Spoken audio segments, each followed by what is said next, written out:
We want to determine if each of these table of values represents a linear relation. So what I need to do is I need to look at the pattern of x and the pattern of y for each.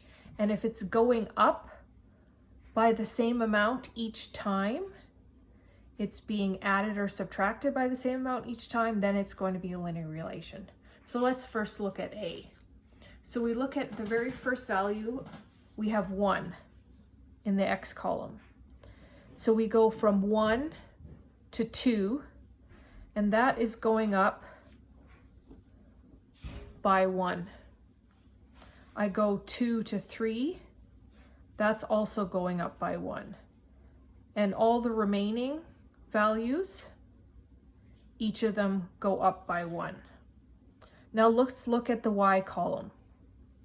So 4 to 13, that is going up by 9.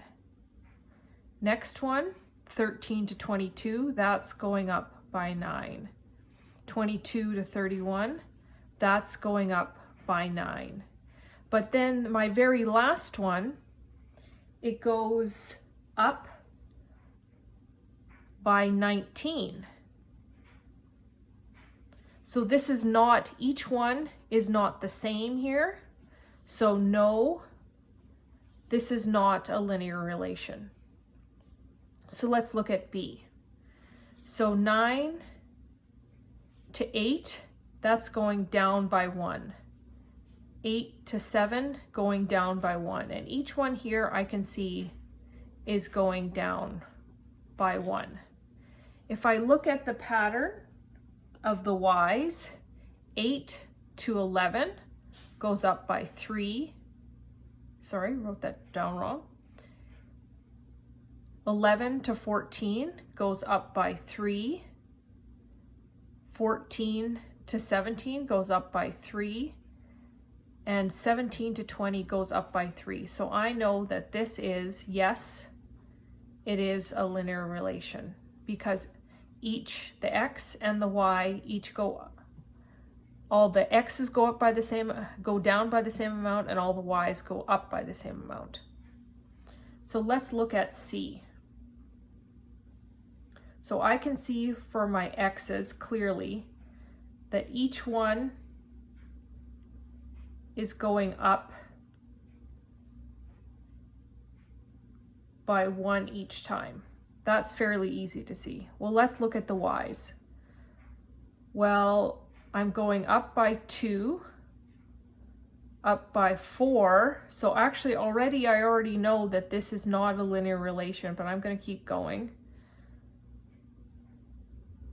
Then up by 6, then up by 8.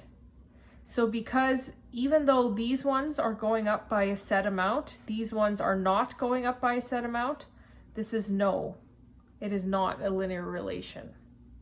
Let's look at the very last one. So 1 to 4, that's going up by 3. 4 to 7 is still 3. 7 to 10 is 3. And 10 to 13 is also 3. So those are going up by a set amount. Let's check what's happening with the other ones. So 3 to 5, that's going up by 2. 5 to 7 is going up by 2. 7 to 9 is going up by 2.